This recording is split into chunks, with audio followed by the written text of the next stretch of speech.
चिंतामणि पार्श्वनाथ भगवान की जय। भगवान महावीर स्वामी की जय। आचार्य श्री आदि सागर जी महाराज की जय। आचार्य श्री महावीर कीर्ति जी महाराज की जय। आचार्य गुरुवर सन्मति सागर जी महाराज की जय।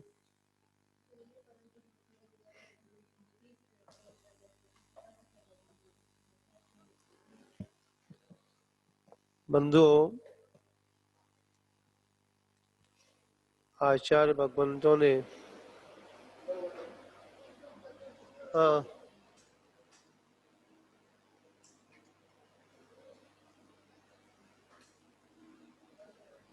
हाँ, आचार्य भगवंतों ने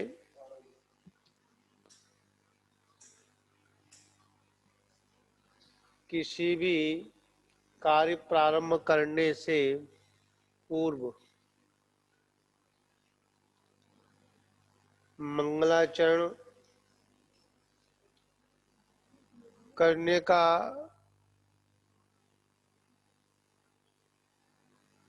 आदेश दिया है। मंगलाचरण जो व्यक्ति अपनी प्रारंभ की भूमिका में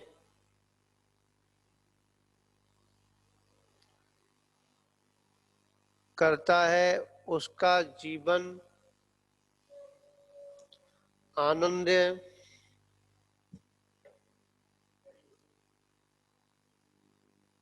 उसका व्यतीत होता है। जो अपना मंगलाचरण करता है तो उसका हर कार्य सुमंगल में ही संपन्न होता है। मंगलाचरण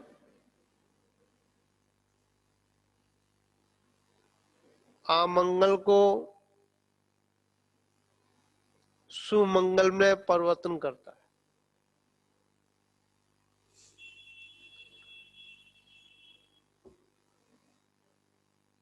आचार्य भगवंत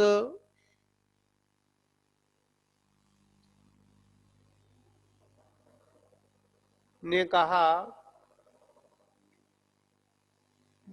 जो अपने जीवन में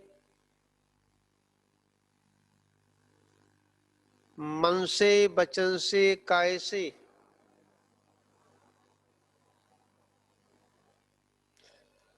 भगवान की भक्ति करता है उसके कठिन से कठिन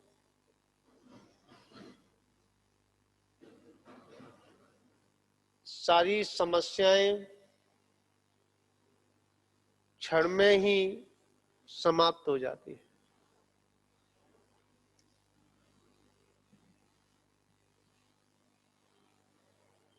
मंगलाचरण कब कैसे और क्यों करना चाहिए?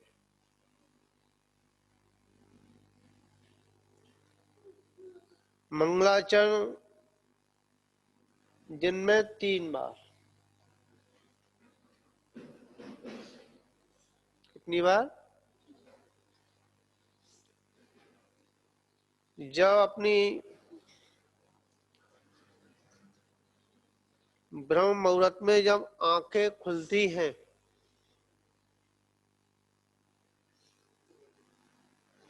जब हम उस सूर्य की लालिमा या अपनी उस शक्ति को ग्रहण करने के लिए जब तो उस समय मंगलाचरण करना चाहिए।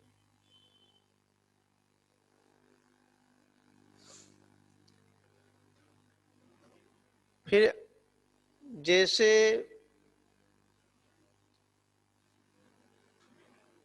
मध्याह्न कालीन जो सुबह से और मध्याह्न समय तक जो हमने गलतियां की हैं, उन गलतियों को विसर्जन करने के लिए मंगलाचरण करना चाहिए।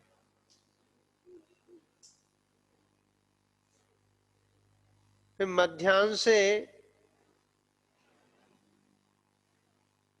जब सूर्य अपनी उस लालमा को समेटता है, जब सूर्य ढलता है, उस सूर्य के ढलने के उपरांत उस समय मंगलाचरण करना चाहिए। वह अपने जीवन की शुद्धि के लिए।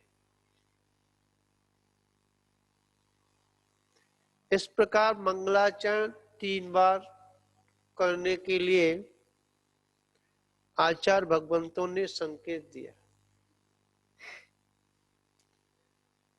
जिसको सामायिक कहा।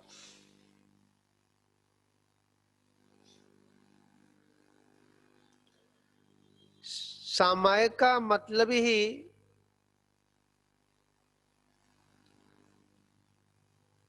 संभलना है, और संभला जाता है जब कोई कार्य करते हैं उससे प्रारंभ में। जब कोई योद्धा होता है, योद्धा जब सैनिक होता है, तो युद्ध के लिए जाता है तो पहले वह संभलता है, अभ्यास करता है। इसीलिए इस हम अभ्यास के रूप में नवोस्तु आचार्य नवोस्तु अपन को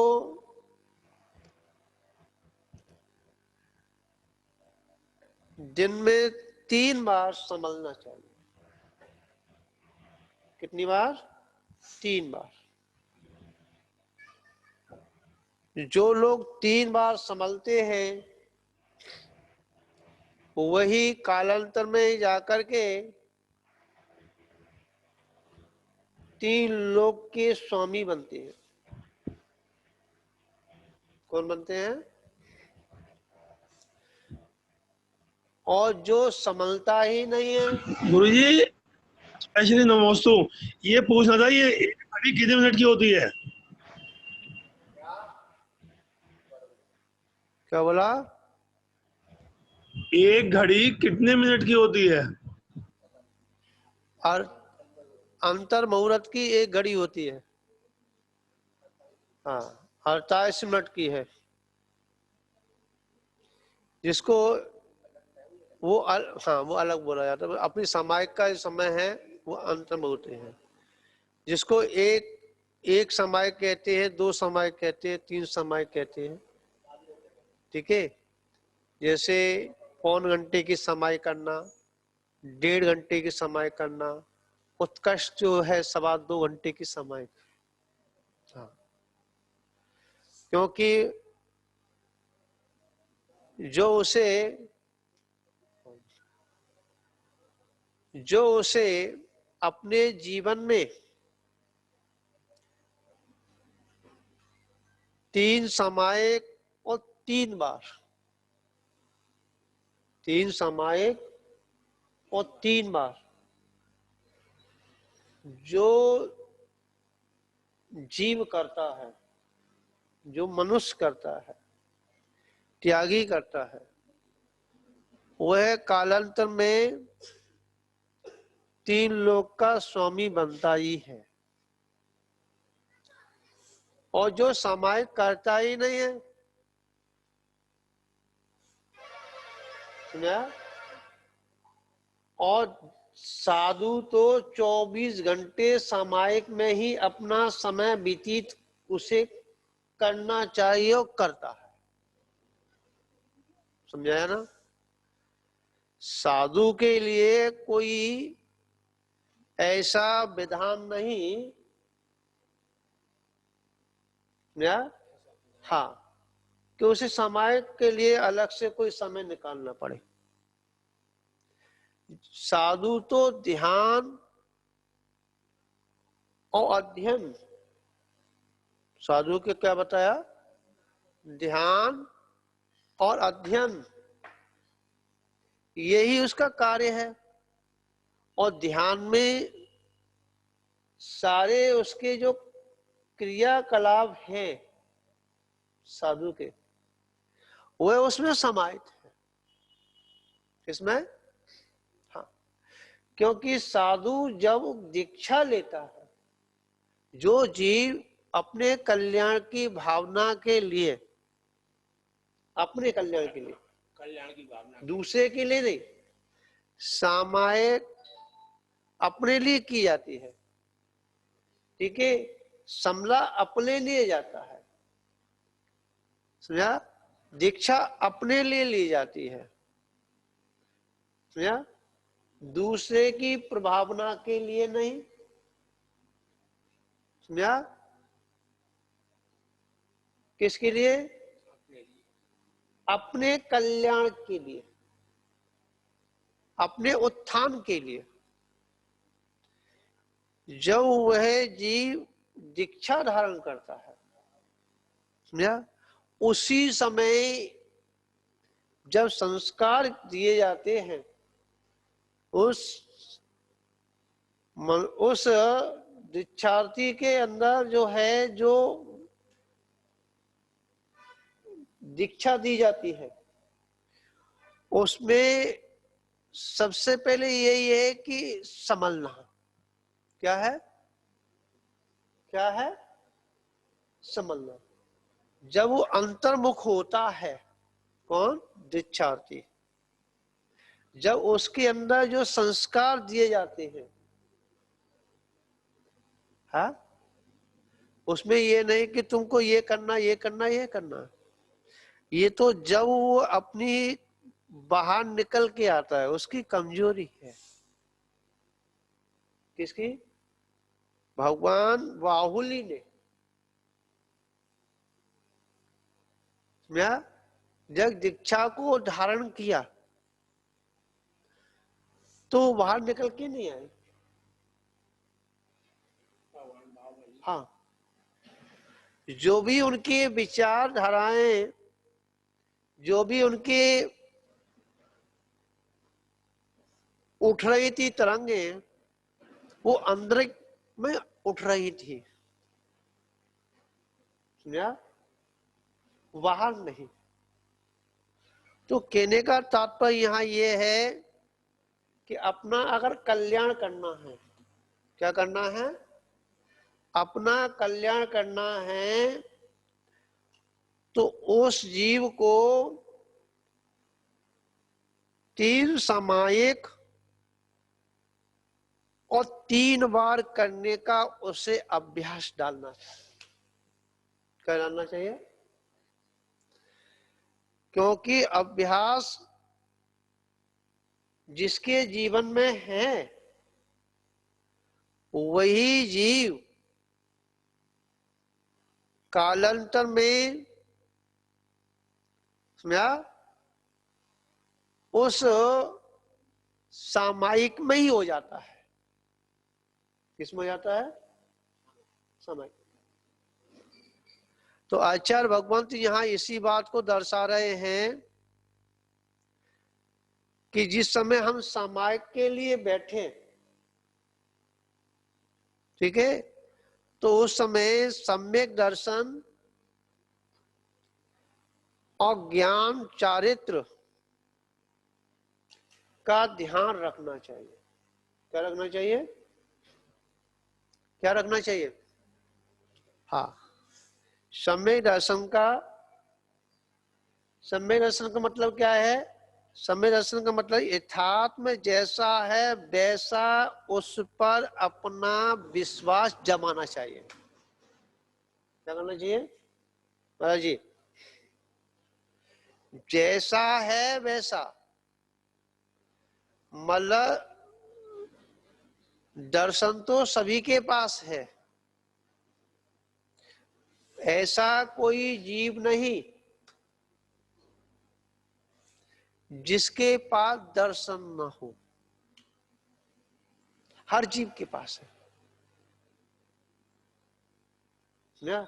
जानना और देखना ये जीव का लक्षण है। जीव का लक्षण क्या है? जीव का लक्षण क्या है? जानना और देखना, ये जीव का लक्षण है। ज्ञाता दृष्टा। ज्ञाता दृष्टा। पर यहां ये सम्मान सूचक क्यों दिया? ये सम्मान जो ये जो सम्यक जो कहा, सम्यक जैसे उस जैसा है वैसा उस पर देख रहा है, जैसा है वैसा उसको जान रहा है, जैसा है वैसा उस पर चलने का प्रयत्न कर रहा है। समझा? जैसे मानो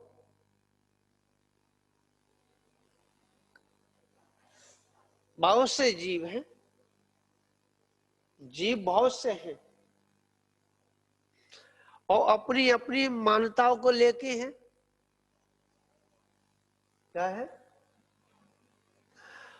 परंतु वो मान्यताएं जो हैं, किसी की तो अपनी वह मान्यताएं अपने आत्म कल्याण करने के लिए हैं। किसके लिए है? और किन्हीं जीवों के अंदर जो है दूसरे के कल्याण करने की भावना है। पर जैन सिद्धांत कहता है कि दूसरे की चिंता मत कर। क्या नहीं कर?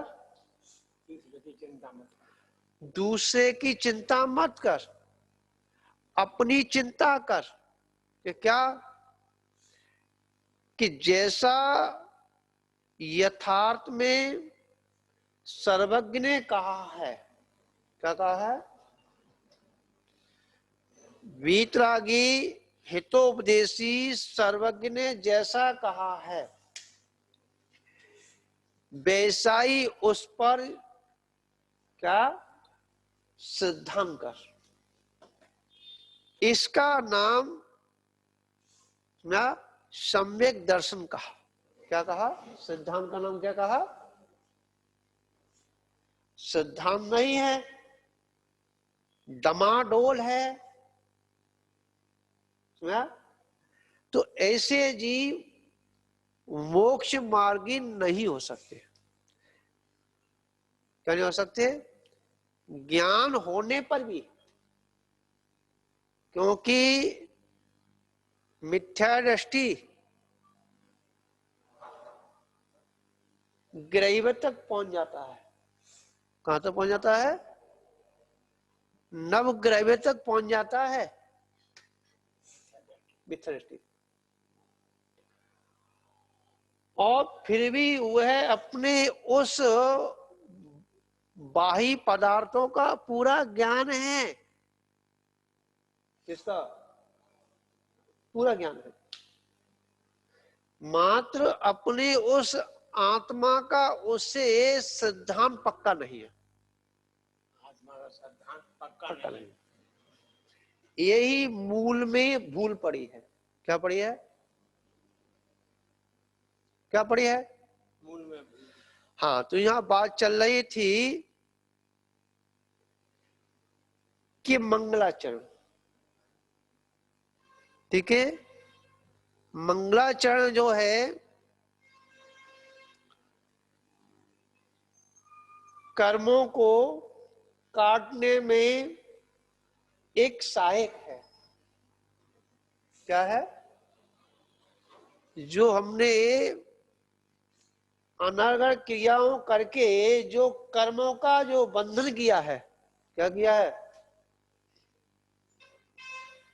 ठीक है, अज्ञान में जान करके जो कर्मों का हमने बंधन किया है उसको काटने में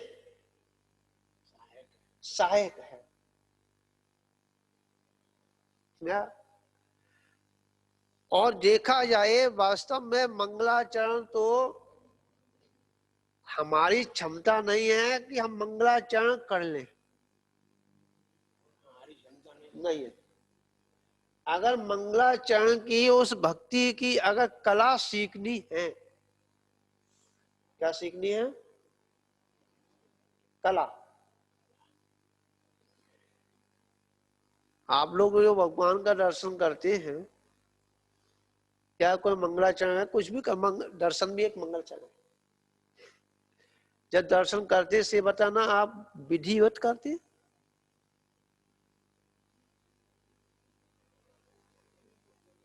मन से करते हैं, वचन से करते हैं, काय से करते हैं? वचन तो दिखता है पर मन तो नहीं है। मन तो अगर कोई दर्शन करते समय अगर दूसरा कोई आ गया तो मन उधर चला जाता है। काय भी यथार्थ में जैसी होनी चाहिए वैसी नहीं। वचन दिखता बस खाली, तो वचन तो अपना है नहीं। जो शब्द है वो भी अपना नहीं है, तो फिर भक्ति कैसी? हाँ, अगर देखा जाए भगवान की भक्ति अगर सीखनी है तो देवों से सीखो। किससे सीखो? देवों से। भक्त अगर बनना है, क्या बनना है? भक्त अगर बनना है, आचार्य समध्वर स्वामी ने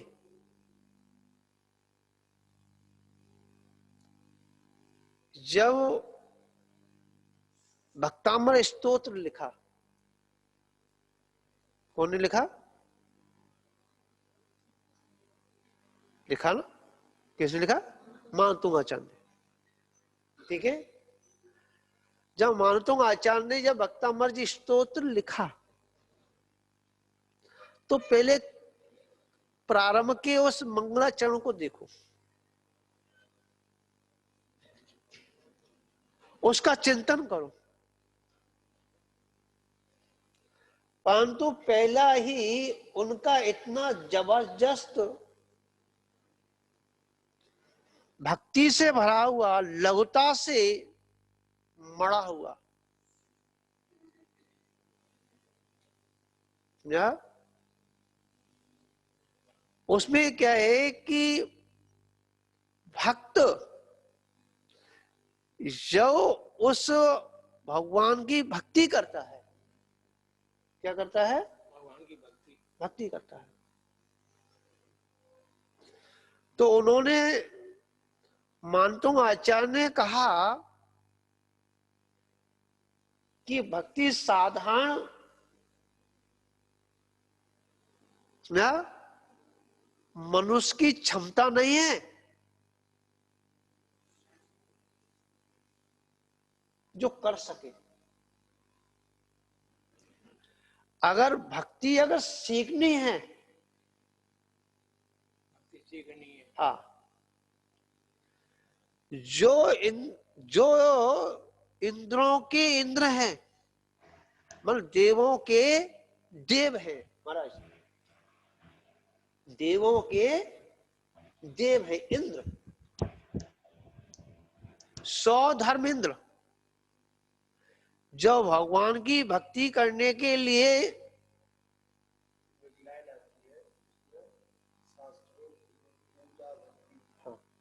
समझा?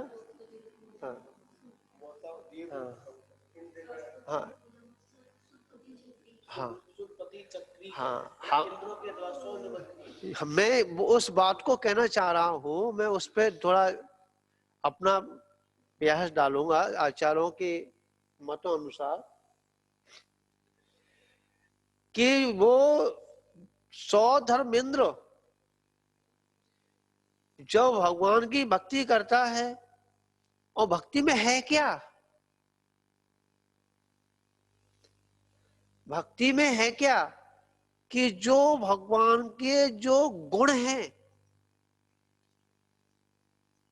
ठीक है, उन गुणों को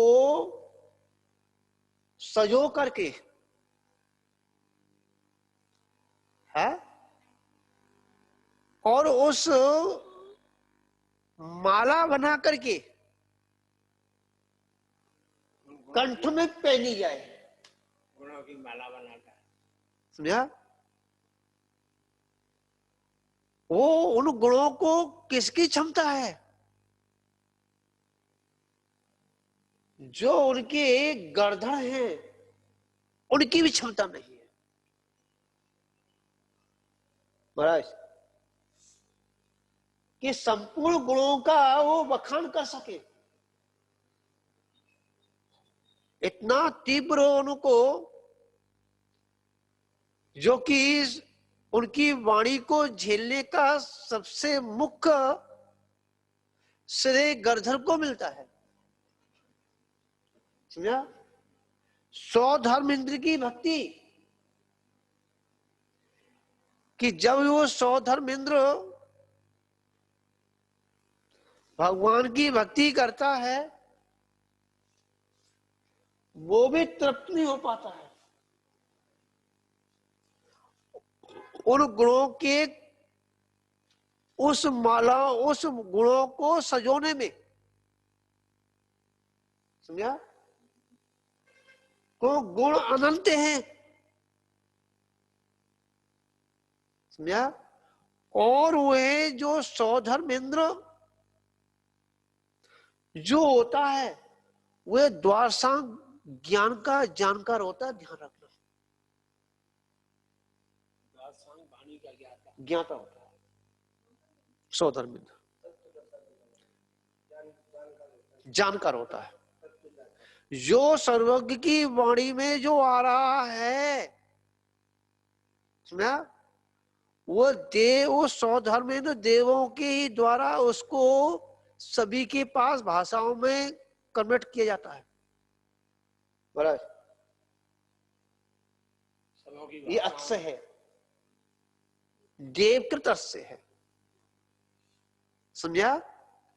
कि वो द्वारसांग वाणी का जानकार है, उसको उसके बारे में नॉलेज है। ऐसा 100 धर्मेंद्र भी है, उस भगवान की भक्ति है पूर्ण रूप से नहीं कर पाता है, पूर्ण रूप से नहीं कर पाता है। जो उनके मुकुट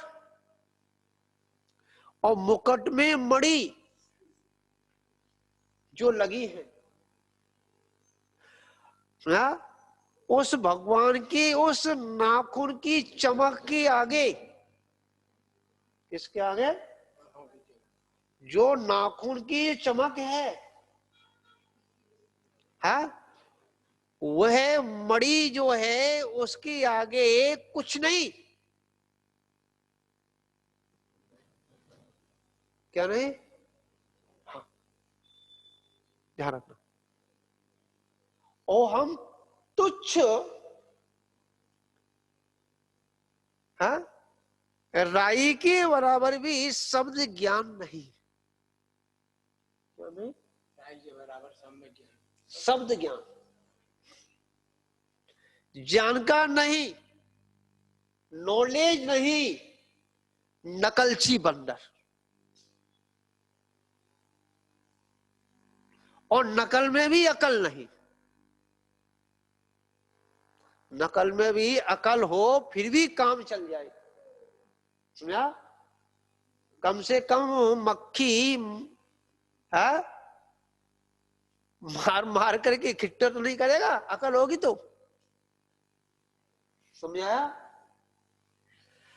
तो क्या है कि नकल भी उसी के काम में आती है जिसकी अकल अच्छी होती है, जिसको सम्यक्त कहा जाता है।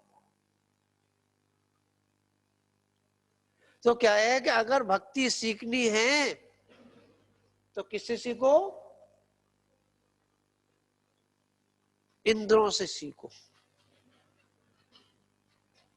समझा? उनका अंतरंग और बहिरंग उस भक्ति में भीगा हुआ है। क्या भीगा हुआ है? अंतरंग और बहिरंग दोनों ही उनका भीगा हुआ है। विचार करो। और जो भगवान की भक्ति करता है, भगवान की भक्ति में इतनी क्षमता है कि एक समय की भक्ति, एक समय की, हाँ, और समय बहुत छोटा है, समझा? एक समय की भक्ति और पूरे जीवन का पाप एक समय की भक्ति में विसर्जन हो जाता है। क्या हो जाता है? क्या हो जाता है? क्या हो जाता है? पूरे जीवन का पाप एक समय की भक्ति में, पूरे जीवन का हमारा जो हमने पाप किया है, और एक समय अगर हम संभल गए, जैसे विद्यार्थी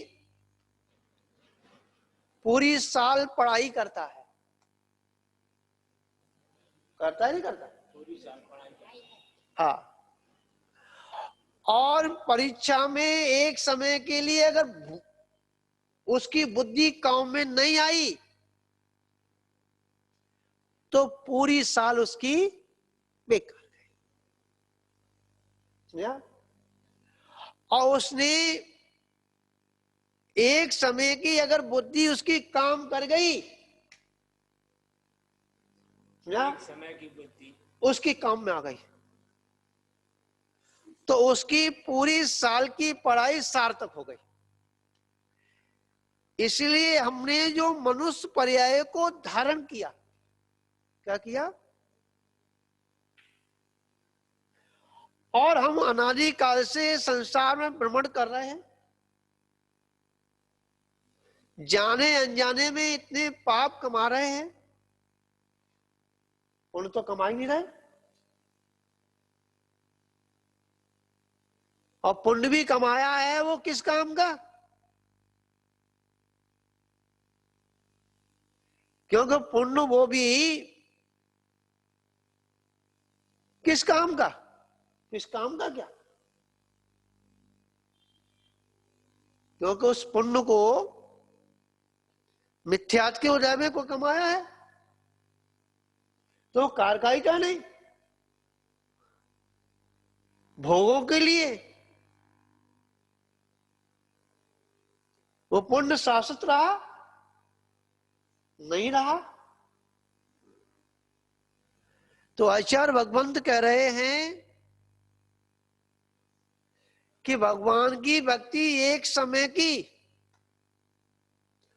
पूरे जीवन को परिवर्तन करके रख देती है। क्या कर देती है? अगर संसार में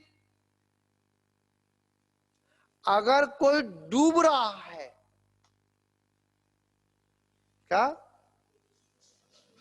समुद्र में कोई डूब रहा है,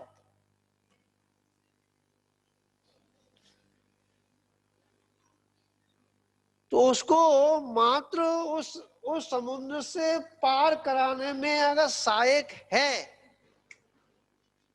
एक समय की भक्ति, तो भक्ति है। क्या है? जैसे श्रीपाल, उदाहरण, जैसे मैना सुंदरी का पति श्रीपाल और धवल सेठ ने समुद्र में पटकवा दिया, समुद्र में गिरा दिया, और एकमात्र समुद्र को पार करने के लिए एकमात्र भक्ति का एक तिनका ही सहारा था। क्या था महाराज? क्या था? भक्ति का सहारा। अगर उसके जीवन में एक समय की भक्ति नहीं होती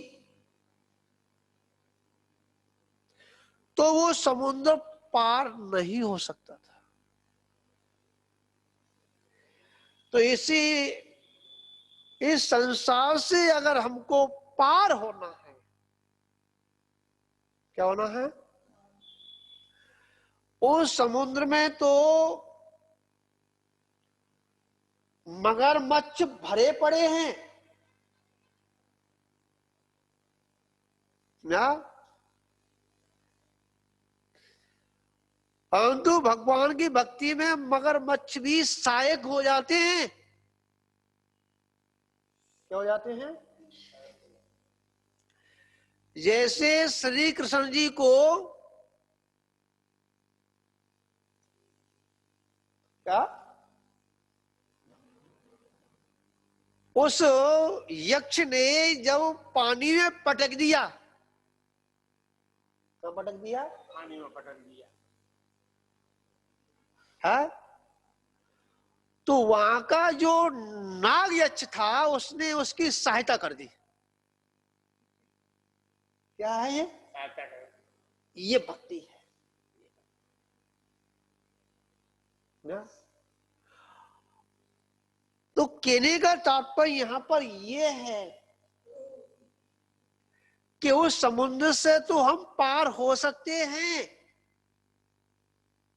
इससे, उस समुद्र से। हाँ,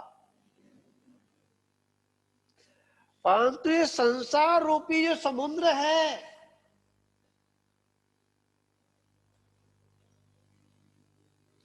इसके लिए, इससे पार होने के लिए भी ना हमें उस भगवान की भक्ति के साथ साथ अपनी आत्मा की भक्ति अनिवार्य है। क्या है? उस समुद्र से पार होने के लिए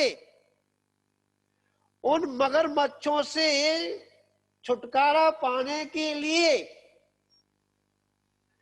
हमें पंच परमेष्ठी का सहारा जरूरी है या, परंतु इस संसार सागर से पार होने के लिए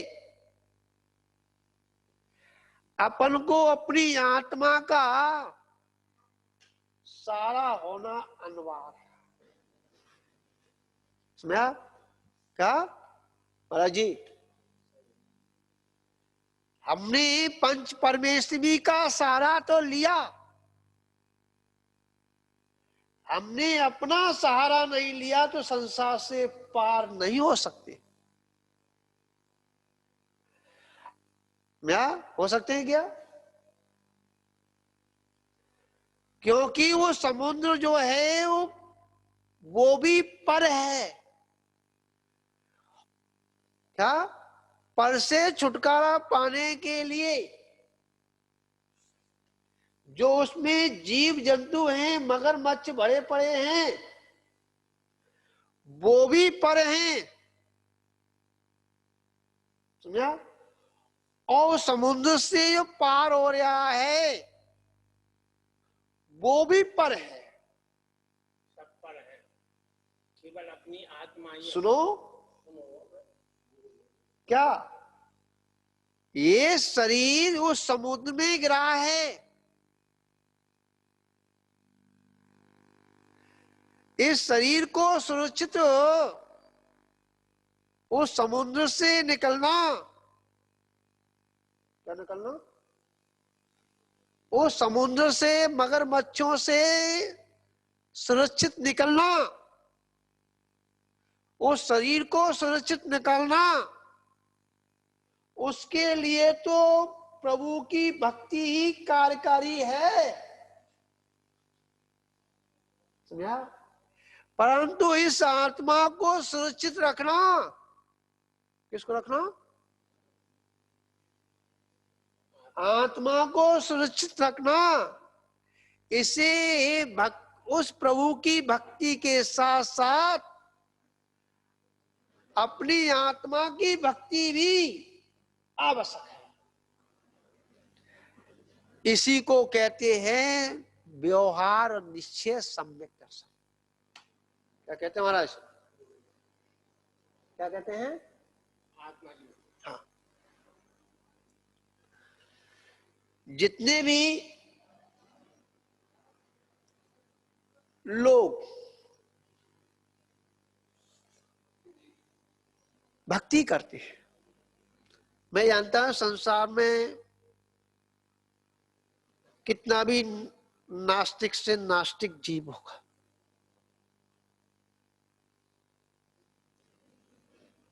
वो भी एक समय के लिए जब उसके ऊपर दुख पड़ता है तो वो भी भगवान को याद कर लेता है। क्यों महाराज? नहीं कर लेता क्या? एक चोर होता है, सत व्यसनी होता है, वो भी उस शक्ति को याद कर लेता है। नहीं कर लेता क्या? हर जीव करता है, परंतु उस शक्ति के साथ साथ याद करने के साथ साथ अपनी उस आत्मा का याद नहीं कर पाता है। और जो अपनी उस आत्मा को याद कर लेता है तो युद्ध करते करते अपना केस नोच कर लेता है। क्या कर लेता है? जब रामचंद्र जी ने वनवास का जो समय व्यतीत करने के उपरांत जब अयोध्या में आए थे,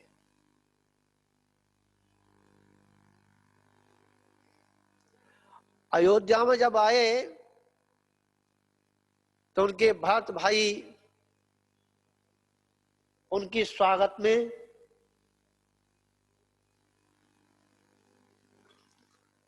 खड़े थे। स्वागत में स्वागत किया गया। हाँ, और कहा कि भाई आपकी धरोहर सुरक्षित है,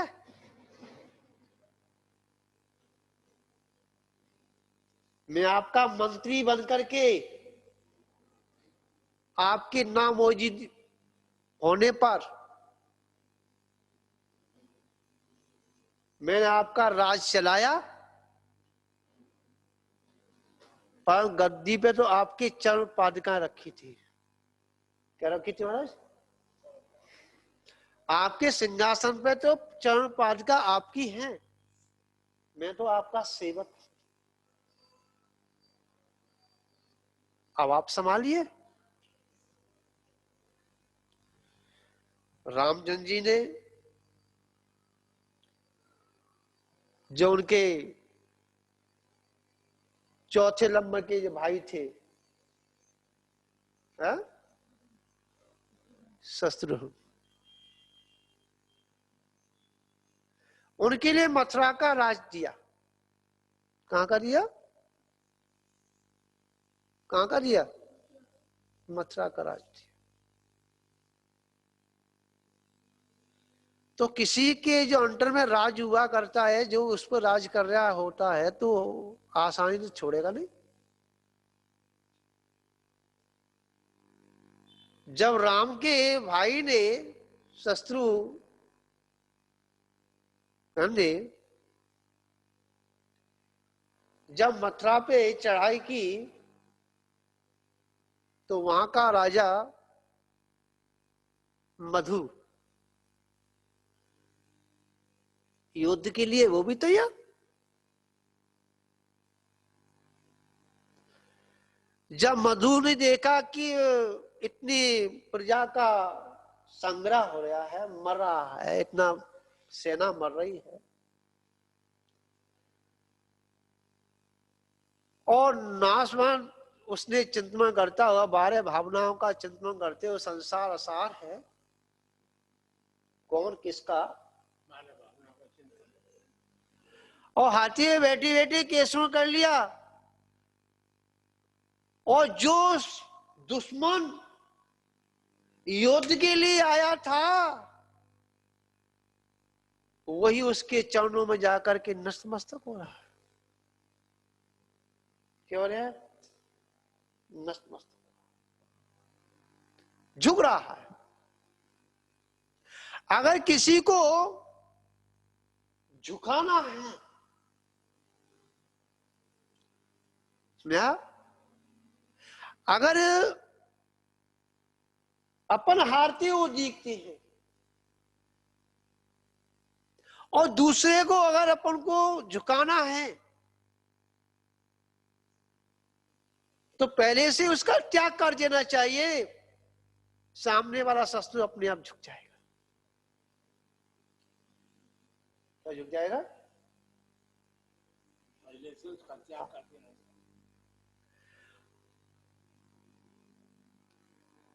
बंधुओं,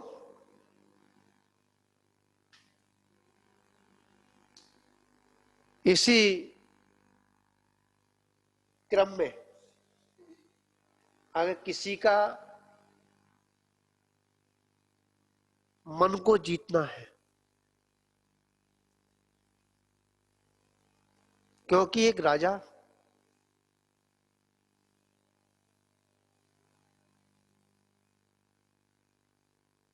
अपनी प्रजा का जब तक मन को नहीं जीतेगा, जब तक राजा अपना राज्य नहीं चला सकता। क्यों महाराज? चला सकता है क्या? नहीं चला सकता। इसी क्रम में, क्योंकि राजा जो धर्म का सहारा लेता है, भक्ति का सहारा लेता है, गुरुओं का सहारा लेता है, सत्य का पक्ष रखता है, वो इस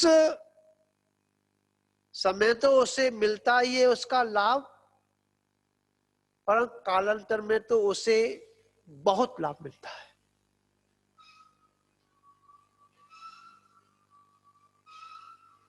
भिंड की घटना है, बाकी है। जब चुनाव का जब क्रम चल रहा था, संजय सिंह संजू उस प्रत्याशी के रूप में खड़े थे। महाराज जी,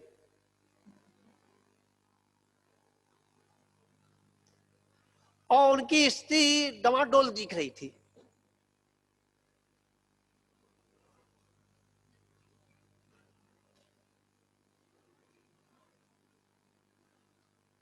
काफी लोगों की मेरे पास खबर आई।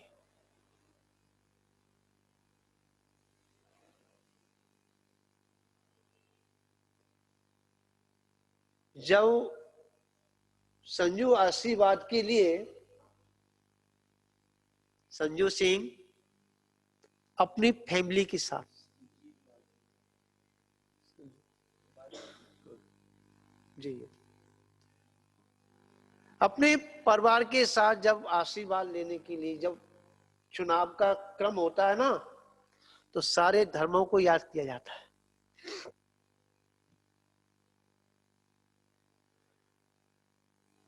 तो मैंने उनसे कहा आशीर्वाद है, सत्य का सहारा लिया है, तो विजय तो निश्चित ही होगी।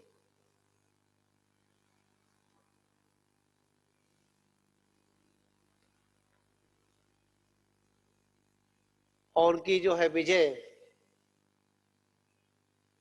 अच्छे बहुमत से विजय हुई। जब मैं भिंड के लिए मैंने प्रस्थान किया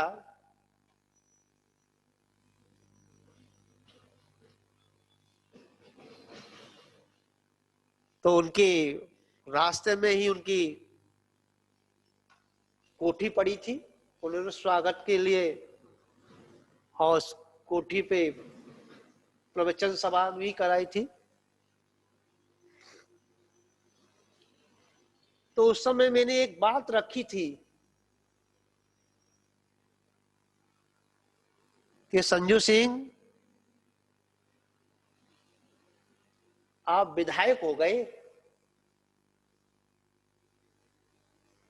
ना, और गुरुओं के आशीर्वाद से, धर्म के प्रभाव से आपका पुण्य बड़ा तीव्र है।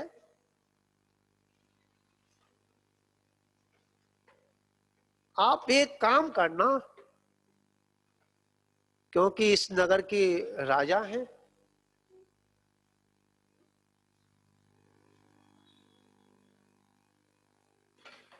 जो हमारा कीर्ति स्तंभ है और वह कीर्ति स्तंभ अभी